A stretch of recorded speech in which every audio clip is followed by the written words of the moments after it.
श्रीमद्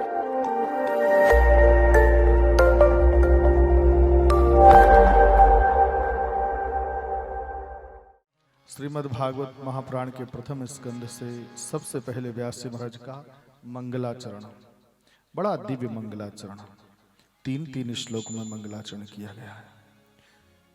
और मंगलाचरण में केवल इतनी सी बात बताई गई है, सत्यम परम धीमहि।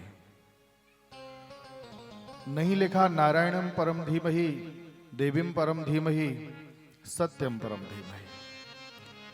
क्यों? व्यास जी जानते हैं इस बात को। अगर कहीं रामम परम धीमहि बोला तो केवल श्री राम जी के जो भक्त होंगे वही इस मंगलाचरण को गाएंगे।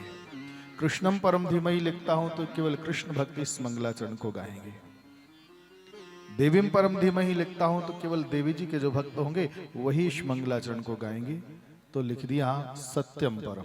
सत्य के लिए हर व्यक्ति स्वीकार करता है, चाहे कोई भगवान को माने और चाहे ना माने, चाहे कोई आस्तिक हो और चाहे कोई नास्तिक हो। यहां तक कि जो चोर होते हैं ना, चोरी का माल भी लेके आते हैं ना, तो भी कहते हैं भैया बंटवारा ईमानदारी से करना। वो भी चाहते हैं, वो भी सत्य का अनुकरण करते हैं। और सत्य ही नारायण है और नारायण ही सत्य है। सत्य में और नारायण में कोई भेद नहीं होता। अथवा यूं कहें, जहां सत्य होता है वहां नारायण होते हैं, अथवा जहां नारायण होते हैं वहां सत्य होता है। तृतीय श्लोक में निगम कल्पतरोर्गलितम फलम शुकमुखादम्र द्रव संयुतम पिबत भागवतम रसमालयम मुहुरहो ऋषिका भुवि भावुका। भागवत जी क्या है? ये वेद रूपी कल्प वृक्ष का पका हुआ फल है। इस फल को खाना है। कैसे? बोले पीत्वा पुनः पीत्वा, पियो बार बार पियो, मुहुरहो ऋषिका भुवि भावुका। आगे चल करके बड़े दिव्य दिव्य 6 प्रश्न किए। और 6 प्रश्नों का जो 6 प्रश्न किए, नैमिषारण्य क्षेत्र में जाकर के सोनक आदि 88,000 ऋषियों ने, और जो 6 प्रश्नों का उत्तर दिया, ये संपूर्ण भागवत में केवल उन्हीं 6 प्रश्नों का उत्तर दिया गया। बड़ी दिव्य। बाबा ने कहा कि पहले मैं अपने गुरुदेव का स्मरण कर लूं। कौन है? बोले तुम्हारे गुरुदेव हैं श्री सुखदेव बाबा। बाबा सुखदेव जी तो साक्षात भगवान शिव का अवतार है। आपने अभी अभी कथा में श्रवण किया। साक्षात भगवान शिव ही अरणी देवी के गर्भ में प्रविष्ट हुए। एक बालक 9 महीने में अवतार लेता है, लेकिन श्रीमान जी ने तम 2 अष्टवर्षम 8 और 8 16 वर्ष के बाद में अवतार धारण किया। वो भी नालद छेदन भी नहीं हुआ, नाले को अंग से लपेटा, जंगल की ओर चले गए। यम प्रव्रजन्तमनुपेतमपेति कृत्यम द्वैपायनो विरह कातर आजुहावो पुत्रेति तन्मयि तया तर्वैभिनेन्दुः तम सर्वभूत हृदयम मुनिमानतोष।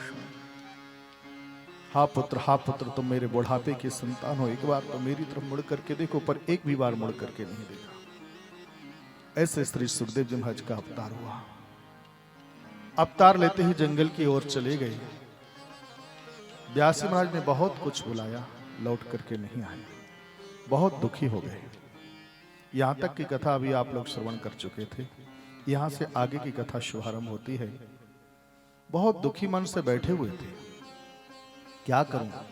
इन्होंने कहा चलो एक काम करते हैं। रचनाएं बहुत सुंदर करते थे, कुछ लेख लिखते हैं। इन्होंने क्या किया? एक पुराण की रचना कर डाली। 2, 3, 4, 5, कौन कहे 6, 7, 8, 17 पुराणों को बनाया। एक वेद बनाया। एक वेद की छोड़ो, पंचम वेद, 2, 3, 4 वेद हो गए। पंचम वेद महाभारत की भी रचना कर डाली। 17 पुराण हो गए, लेकिन फिर भी संतुष्टि नहीं मिली, सुख नहीं मिलता, आनंद नहीं मिलता। व्यक्ति के पास में धन होना, दौलत होना, घर होना, मकान होना, गाड़ी घोड़े बंगले पद इत्यादि होना, ये सहज बात है।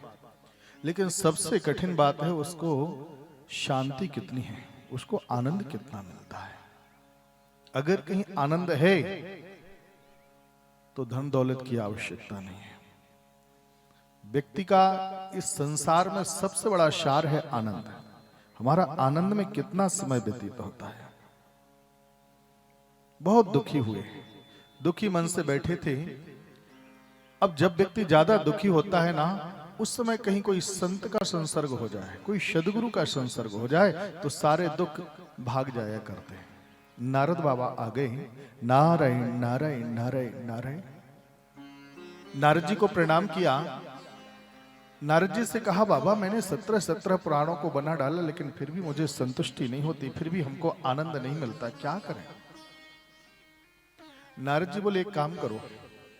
नारद जी बैठे, बोले यही हाल तो मेरा था, पूर्व जन्म में भी बहुत परेशान था, लेकिन संतों का संग हुआ, संत की कृपा हुई और उनके आशीर्वाद से मुझे भगवान नाम प्राप्त हुआ। उस नाम के प्रभाव से आज तीनों लोकों में नारायण का नाम गाता फिरता हूं।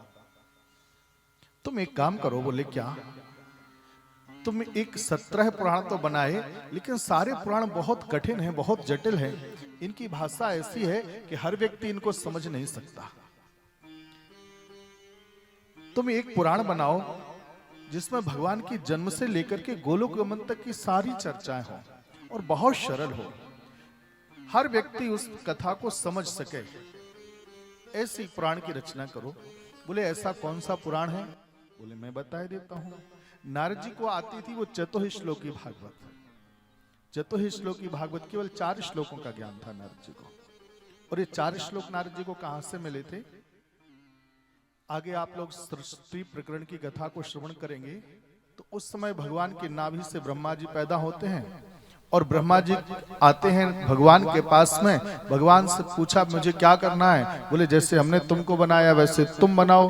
तब ब्रह्मा जी आते हैं, 14 भुवन बनाते हैं। 14 भुवन बनाने के बाद में वहां 10 ऋषियों को पैदा किया। मरीच, अत्रि, अंगिरा, पुलस्त, पुलह, क्रतु, भृगु, वशिष्ठ, दक्ष और नारद, ये 10 ऋषियों को पैदा किया। ब्रह्मा जी जब गए भगवान के पास में तो भगवान ने इनको 4 श्लोक सुनाए भागवत जी के, केवल 4 श्लोक। ध्यान देना, ये भागवत जी का प्राकट्य कहां से हुआ, मैं केवल इतनी सी बात आपको बताना चाहता हूं। जो 4 श्लोकों का ज्ञान दिया ब्रह्मा जी को, ब्रह्मा जी ने वही 4 श्लोकों का ज्ञान अपने पुत्रों को लिए दे दिया।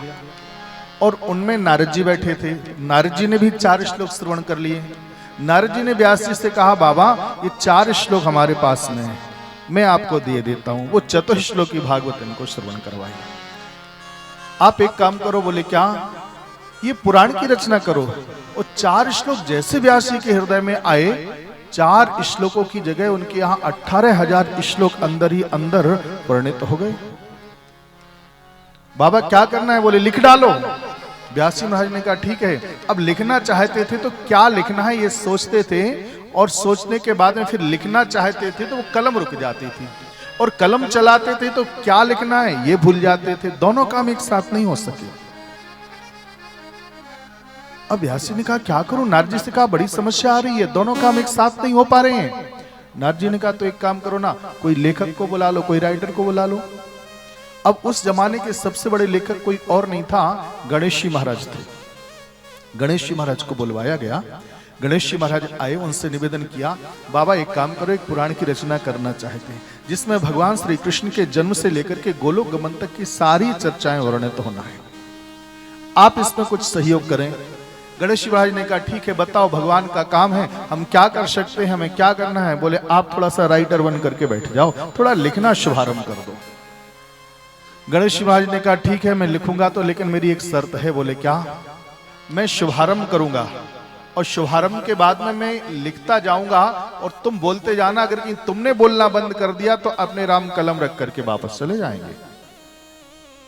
आप बोलते रहेंगे और मैं लिखता रहूंगा। इन्होंने कहा तब तो ठीक है, कोई बात नहीं है। इन्होंने बोलना शुभारंभ किया, गणेश जी महाराज ने लिखना शुभारंभ किया। 1 दिन, 2 दिन, 3 दिन हो गए, 4 दिन हो गए, 5 दिन हो गए, 6 दिन हो गए, 7 दिन तक लगातार बोलते रहे और 7 दिन तक गणेश जी महाराज लिखते रहे। 7 दिन में ही भागवत पुराण की रचना शुभारंभ होने के बाद में विश्राम की ओर चली गई।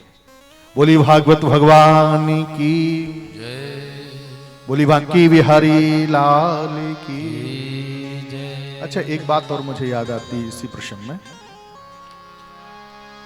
जब कुछ लोग बोलते हैं भादों के महीने में जो गणेश चतुर्थी आती है और अनंत चतुर्दशी जब होती है तो गणेश जी का विसर्जन करते हैं। इसी कथा से संबंध है उस कथा का भी।